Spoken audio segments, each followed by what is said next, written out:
Le marché de friperie de Belleville a été détruit. Il va servir de parking aux visiteurs et athlètes lors des Jeux de la francophonie le mois prochain. Les commerçants ont été relocalisés.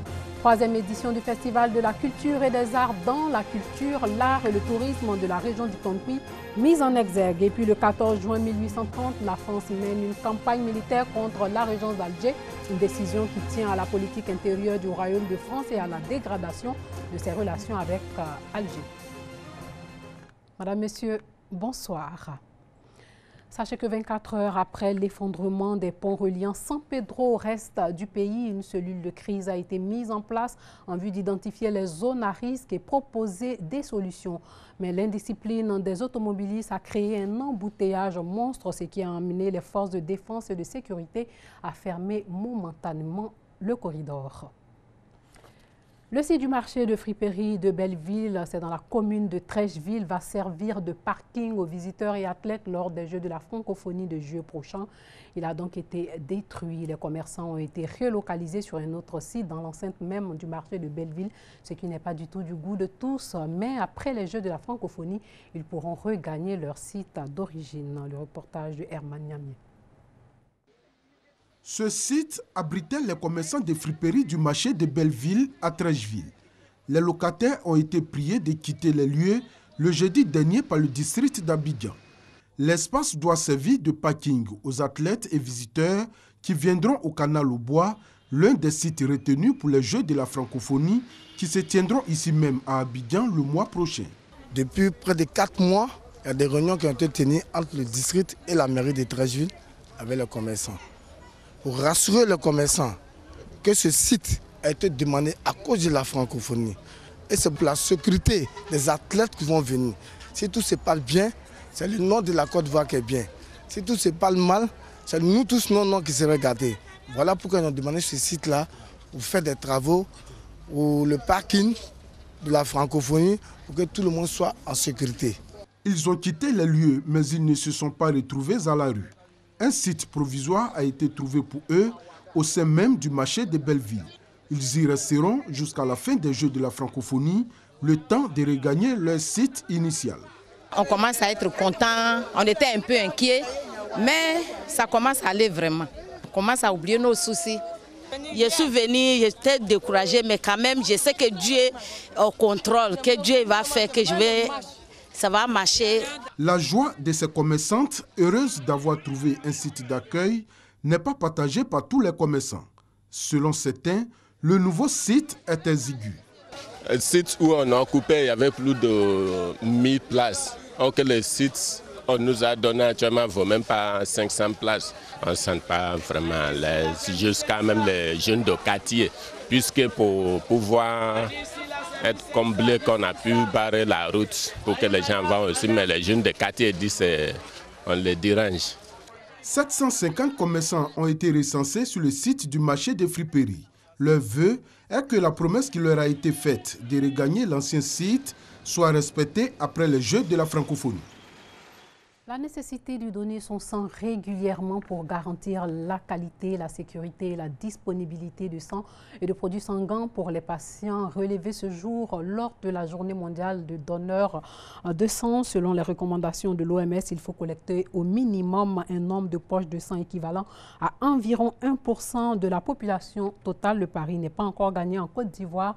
Le pays ne collecte qu'un peu plus de 154 000 poches de sang au lieu de 230 000. Entre 420 à 480 ml de sang sont prélevés en fonction du poids du donneur. Le don de sang prend environ 45 minutes si l'on ajoute le temps de l'entretien, le temps de repos et de collation. Instaurée en 2004, la Journée mondiale des donneurs de sang célébrée le 14 juin a pour vocation de promouvoir le don de sang bénévole, à remercier les donneurs et à inciter les non-donneurs à effectuer ce geste solidaire. Pour cette année, le thème de la Journée mondiale des donneurs de sang, c'est que pouvez-vous faire en situation d'urgence? Il faudrait qu'on se mobilise au cours de la Journée mondiale pour collecter le maximum de poches pour pallier aux éventuelles urgences. Et même après la Journée mondiale, il faut continuer toujours à se mobiliser pour que le sang ne manque pas dans nos établissements de transfusion. Selon le Centre national de transfusion sanguine, les réserves sont actuellement très fragiles. L'établissement a rappelé que le mois de jeûne est une période sensible car la fréquentation des collectes a baissé. 30 donneurs par jour au lieu de 50 depuis le début du mois. Pour répondre aux besoins, une hausse de plus de 20% est souhaitée. Cette année, la campagne a mis en lumière les témoignages de personnes dont les vies ont été sauvées grâce aux dons de sang. Je suis mère de 5 enfants. Et c'est sur le 5e enfant que la mort a failli m'emporter. Mais grâce à nos donneurs de sang, Dieu a intervenu. Je vous dis ce jour que j'ai reçu jusqu'à 7 poches de sang, une personne. Ça veut dire que 7 personnes m'ont aidé. Un autre circuit qui permet de sauver des vies, c'est l'autotransfusion sanguine. L'autotransfusion, c'est des personnes qui sont programmées pour être opérées et qui choisissent de donner leur sang pour que le jour de l'intervention, si le besoin s'exprime, on puisse leur donner leur propre sang. Le service reçoit une dizaine de malades par mois, soit environ 30 poches de sang prélevées. Un mois avant l'opération, on prélève 400 cm3 de sang toutes les semaines. Cette méthode est employée pour les interventions à court terme. Cette technique reste encore méconnue des populations. Troisième édition du Festival de la culture et des arts dans le FECADAN vise à renforcer l'identité culturelle auprès des jeunes générations et aussi à contribuer à la cohésion sociale et à l'intégration des communautés vivant dans la région du Tongwi. Les festivaliers vont donc découvrir ce riche patrimoine pendant 4 jours. Découvrons l'art dans toute sa diversité avec Eve Bouy.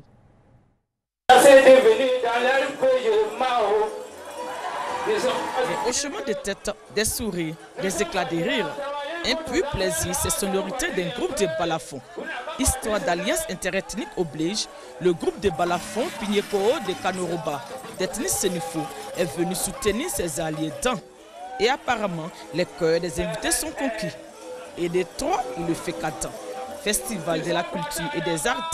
Pour cette édition, les petits plats sont mis dans les grands. Et à la cérémonie d'ouverture au stade Léon Robert de Mans, le représentant du parrain salue la maturité tout en indiquant que désormais, il faudra compter ce festival dans l'agenda culturel et touristique ivoirien. Le FECADAN contribue, j'en suis certain, à l'évolution des secteurs culturels, touristiques et de tous les autres domaines liés à ces activités. Et le ministre du Tourisme, M. Siane Fofana, se propose avec l'acceptation, le concours des autorités administratives et coutumières et locales, de voir inscrire FECADAN dans le calendrier des manifestations à valeur touristique en Côte d'Ivoire. Après cette belle cérémonie d'ouverture, les festivaliers noctambules ont eu droit à une nuit artistique avec des sonorités exclusivement dans au village artistique, place Babadjan au quartier 13. Et le village de Déoulé, situé à une quinzaine de kilomètres de Mans, d'accueillir les festivaliers pour un fait culturel du pays dans la fête d'Ignam. On est venu à Déoulé pour montrer à la face du monde que le peuple d'Ignam fête l'Ignam. Et nous étions tous tout à l'heure à la case sacrée. Les parents, en tout cas qui ont l'onction des mannes, nous ont expliqué ce que c'est que la fête d'Ignam au pays d'An. Le pays d'An, c'est totalement différent du pays à Caen. Ici, cette fête, c'est la sortie des masques. Et nous avons aujourd'hui été vraiment instruits de tout le parcours de toute cette fête. De nombreux festivaliers d'ici et d'ailleurs sont venus découvrir et redécouvrir le riche patrimoine culturel, artistique et touristique de la région du Tongwi. FECADAN, il faut dire que tout ce qui touche la culture me touche. Surtout que ça se passe dans ma région natale, la première destination touristique de la Côte d'Ivoire.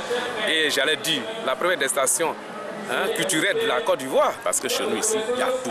Je dis bien, il y a tout. La 3e édition du FECADAN s'est déroulée autour du thème principal « Diversité culturelle, cohésion sociale et développement local ».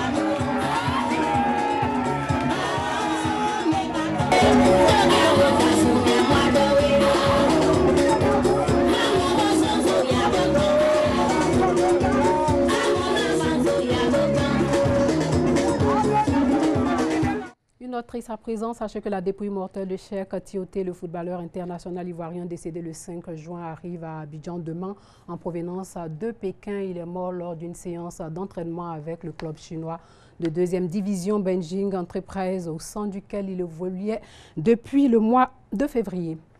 Et puis la procureure de la Cour pénale internationale demande l'arrestation immédiate du fils de Muammar Kadhafi, Saif al-Islam, qu'un groupe armé libyen affirme avoir relâché vendredi dernier.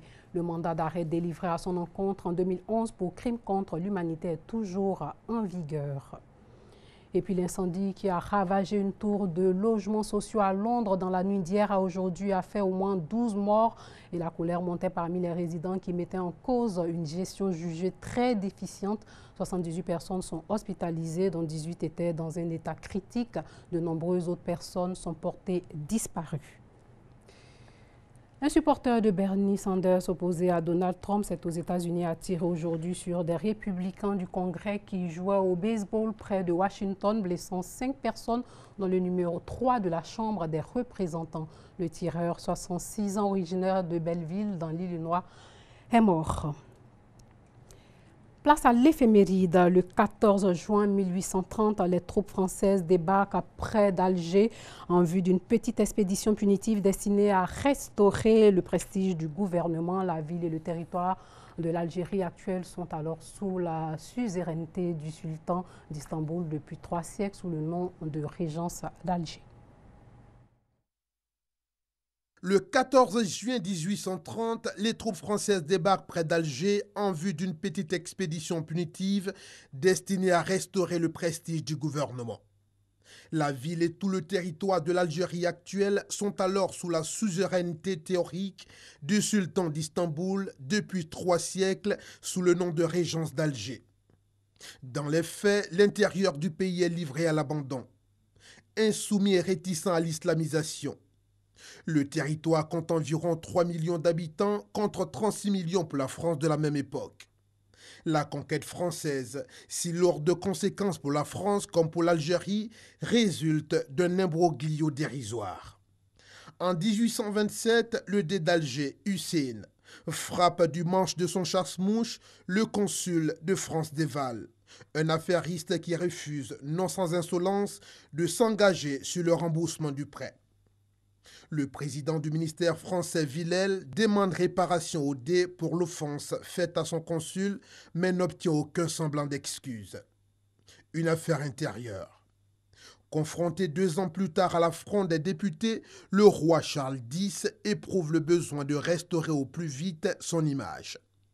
C'est ainsi que le 3 mars 1830, dans le discours du trône, il évoque pour la première fois l'idée d'une expédition punitive destinée à obtenir réparation de la dette ainsi qu'à détruire le repère des corsaires installés dans la région d'Alger et mettre fin à l'esclavage. Le comte Louis de Bourbon, ministre de la guerre dans le gouvernement Polignac, est nommé commandant en chef de l'expédition en Afrique. Les journaux de l'opposition multiplient les critiques à l'égard de ce militaire sans envergure. Monsieur de Bourmont veut être maréchal. Il mérite le bâton. Écrit Figaro. En définitive, il aura le bâton de maréchal à l'issue de l'expédition d'Alger. Mais la flotte n'apparaît pas moins de Toulon le 25 mai 1830 avec 543 navires, 83 pièces de siège, 27 000 marins et 37 000 soldats. Prise de l'Alger. Les troupes françaises débarquent sur la plage de Sidi Férouk, à 25 km d'Alger. Pendant ce temps, la flotte bombarde les défenses de la ville, en particulier la citadelle de Fort l'Empereur, ainsi nommée. Souvenir de Charles Kent.